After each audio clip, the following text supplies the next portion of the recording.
scène, Seigneur. Manifeste ta gloire. Entre en scène, Seigneur. Agis, Saint-Esprit, au nom de Jésus-Christ. Prends le plein contrôle. Oui, Seigneur, manifeste ta puissance. Nous voulons te voir. Oh Dieu, tu es capable, Père. Descends, agis. Oui, Seigneur, parce que tu es infaillible, Père. Viens, Seigneur. Nous voulons te voir au sein. Seigneur, prends le plein contrôle. Délivre un homme ce matin. Délivre quelqu'un ce matin. Guéris une âme ce matin. Seigneur, réponds le Saint-Esprit ce matin. Oui, nous avons besoin de toi. Oh Dieu tout-puissant. Gloire qui, Seigneur, oh, va en éternité en éternité. Seigneur, couvre-nous de ta grâce ce matin. Reconforte-nous alors que nous passons un moment, Seigneur, de trouble, Père. Un moment, Seigneur, où l'église est agitée. Viens nous rassurer ce matin au travers de ta parole et confirme tes saintes écritures, car elles sont infaillibles. Accorde le Père, au nom tout-puissant de notre Seigneur et Sauveur, ton Fils précieux, Jésus-Christ de Nazareth. Nous t'avons ainsi prié. Amen. Amen. Amen. Amen. Amen. Soyez bénis dans le nom de Jésus. Sans vous tarder, prenons rapidement la Bible. Nous allons lire la parole de Dieu. Je vous en prie, venez à l'église à l'heure. Je vous en prie, venez à l'église à l'heure. Depuis un moment, j'ai commencé à couper à l'heure exacte où il faut. Venez à l'église tôt. Venez à l'église en retard. L'heure où vous arrivez, beaucoup d'églises sont en train de terminer même le culte. Ce n'est pas bon. C'est le message que le Saint-Esprit me demande de vous transmettre ce matin, avant de commencer. Et si véritablement vous voulez être béni, Frère Branham a prêché sur l'ordre de l'église. Amen. Et la conduite du Saint-Esprit. Alléluia. Nous devons veiller absolument et entièrement à ça. Amen. Est-ce que vous êtes là? Amen. Ok, je vais lire. Et le lecteur va lire le prochain chapitre. Amen. Mettons-nous debout pour la lecture de la parole. Je vais lire dans le livre de Jean 3, au verset 16. Car Dieu a tant aimé le monde qu'il a donné son Fils unique, afin que quiconque croit en lui ne périsse point, mais qu'il ait la vie éternelle. Alléluia. Asseyons-nous. Oui, Seigneur, ajoute les bénédictions à la lecture de ta parole. Prends le plein contrôle de ce micro, de cet extrait, de cette salle du début jusqu'à la fin, et viens nous faire contempler ta gloire. Seigneur, merci parce que nous croyons que tu vis et tu es dans ta parole. Nous avons besoin de cette vie éternelle ce matin. Encore de là à chaque personne qui la désire ardemment. Seigneur, laisse que cela vienne nous conduire. Laisse que cela soit le pilier de cette église. Ta parole, Père. Merci encore. Seigneur, nous saluons nos frères et sœurs. Prends le plein contrôle, ces Seigneurs qui nous suivent depuis l'étranger, Père. Laisse que toi, le Dieu qui est omniscient, omniprésent, omnipotent, pendant qu'ils vont écouter et suivre cette prédication, que le même Saint-Esprit qui va descendre à cet endroit, qui est déjà en ce lieu, puisse les inonder, Père. Accorde-le, Seigneur. Nous détruisons les plans de Satan, Seigneur, mon Dieu, mon roi, et laisse que, Seigneur, ta parole soit encore révélée ce matin. Ô Père Céleste, au nom de Jésus pour nous apporter la vie. Amen. Amen. Alléluia. Que Dieu vous bénisse. Nous allons, je crois, terminer sur la prédication que nous avons commencé dimanche dernier. Vous savez que nous n'avons qu'un seul culte par semaine, donc c'est difficile de terminer, de commencer une prédication et la terminer le même jour. Amen.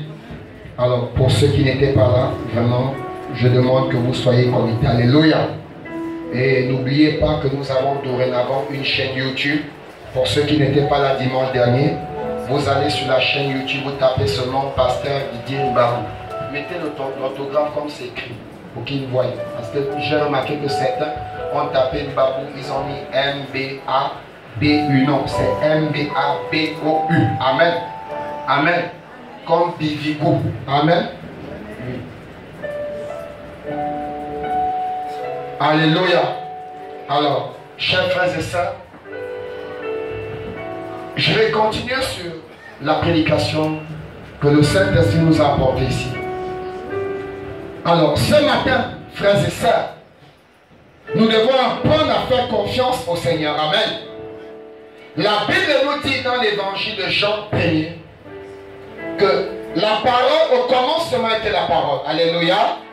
La parole était avec Dieu. Et la parole était Dieu. Amen. Est-ce qu'il y a des élus ici? Chers frères et sœurs, la Bible nous dit que la parole s'est faite chair. Elle est descendue sur la terre pour habiter parmi les hommes. Amen. Et quand elle est descendue sur la terre, cette parole c'était Jésus-Christ le corps. Et la Bible dit que les hommes n'ont pas cru à cette parole. Alléluia. Les gens n'ont pas cru à cette parole. Amen, amen, amen. Parce qu'elle était dans un corps qui n'attirait pas les regards. Amen. Le prophète Esaïe, 772 ans avant, il a dit, oh merci Seigneur, il dit c'est par ces maîtrises que nous sommes guéris. Il dit il a pris nos péchés avec nous à la croix de Golgotha. Il avait prophétisé cela. Amen. Alléluia. Il dit il a pris, cet homme a pris nos infirmités. Ce n'est pas aujourd'hui qu'il les avait pris. Ce n'est pas aujourd'hui qu'il a pris nos maladies. Mais il y a 712 ans, le prophète Esaïe avait déjà prophétisé. Et quand il est venu sur la terre, beaucoup de gens n'ont pas cru en lui. Amen. Amen. Beaucoup de gens n'ont pas cru en lui. Pourtant les prophéties avaient été données. Et la Bible nous dit dans l'évangile, dans les évangiles, alléluia, que cet homme qui a laissé son trône, il est descendu sur la terre. Amen, amen. Amen. Il a dit, vos anciens, vos ancêtres, au temps de Moïse, au temps d'Abraham, au temps des prophètes, ils ont mangé la manne dans le désert. Alléluia. Amen. Ils ont vu les miracles dans l'église. Alléluia. Amen. Ils ont écouté les témoignages. Ils ont même eu des visions. Il y a eu les grandes manifestations. La mer où s'est ouverte. Les sauterelles sont descendus. L'eau est sortie du rocher. Mais la Bible dit après avoir mangé cette manne, elle était une manne charnelle. Ils sont tous morts. Il n'y a que deux qui sont entrés à Canaan. Amen. Mais dans le livre des évangiles, cet homme de Galilée, cet homme qui est mort pour nous, cet homme qui nous parle ce matin, il nous dit ceci, il est le pain de vie. Celui qui mange à ce pain, il aura la vie éternelle. Amen. Pourtant nos ancêtres ont mangé le pain dans le désert, mais ils sont tous morts. Personne d'eux n'a eu la vie. Personne n'a reçu la vie. Ils sont tous morts. William Branham dit, c'est parce qu'ils avaient mangé le pain charnellement. Amen. Et ils n'ont pas cru. Quand ce pain est venu sur la terre, amen, ils ont refusé de la manger parce qu'ils n'ont pas cru. Ils étaient incrédules parce que la parole qui leur avait été prêchée n'a pas produit les œuvres en eux. Amen. Alléluia. Amen. Parce qu'ils étaient incrédules. Mais frères et sœurs, il est descendu sur la terre. Comme la parole de Dieu nous dit, il a pris un corps. Et quand il est arrivé, il y avait un groupe de personnes autour de lui. C'était les apôtres, c'était ses disciples qui mangeaient avec lui, qui marchaient avec lui, qui voyageaient avec lui, qui dormaient avec lui. Et quand il est mort, un jour pendant qu'il prêchait, il a prêché un sermon, il a dit détruisez ce corps, détruisez cet homme. Je le rebâtirai en 3 jours. Amen. Et quand il est décédé, quand il est mort à la croix, le 3e jour, il est ressuscité comme la prophétie disait. Et quand il est ressuscité, même ses disciples, ils ont douté. Ils n'ont pas cru en lui. Thomas n'a pas cru. Quand il est ressuscité, les autres sont allés à la tombe. Ils l'ont rencontré, accompagné des femmes. Et quand ils sont venus, il dit Thomas, nous avons rencontré Seigneur Jésus. Il est ressuscité. Amen. Comme il nous parlait. Alléluia. Il dit moi, je ne crois pas à ça. Aussi longtemps que je ne verrai pas les marques de trous, des points dans ses mains, je ne croirai pas. Alléluia. Amen. Aussi longtemps que je ne vois pas les marques des points, je ne crois pas, frère. Alléluia. Amen. Et aujourd'hui, il y a toujours beaucoup de Thomas dans l'église. Amen, amen, amen. Amen. Il a douté. Un de ses disciples. Mais il n'a même pas cru à la résurrection de Jésus. Alléluia. Amen. Et la Bible dit, il les a visités, il est entré dans la maison. Les portes fermées, les fenêtres fermées, ils étaient à l'intérieur, en train de s'apprêter à vouloir manger. Il leur a apparu, et quand il leur apparaît, il dit Thomas, avance avec ton doigt et au creux de ma main. Quand Thomas s'est avancé, il a bel et bien vu que c'était les marques de pointe. Il a dit, Seigneur, Jésus lui a dit, tu viens de croire parce que tu as vu. Mais heureux ceux qui n'ont pas vu et qui ont déjà cru que Jésus est ressuscité. Heureux ceux qui n'ont pas vu les marques de pointe, mais qui croient que le Saint-Esprit est ici.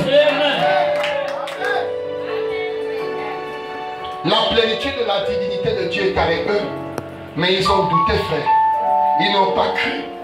Et William Branham dit, quand vous doutez de Dieu, Satan rentre et il prend la place. Amen. Il commence à agir. Amen. Parce que vous avez douté. Frère, il n'y a que deux puissances. Si vous doutez de la vérité, c'est le mensonge qui viendra. Amen. Si vous doutez de la lumière, les ténèbres vous envahira. Amen. Si vous doutez, alléluia, Amen. Si vous doutez de la parole, ce sera la lettre qui viendra. Amen. Et cette lettre viendra vous tuer.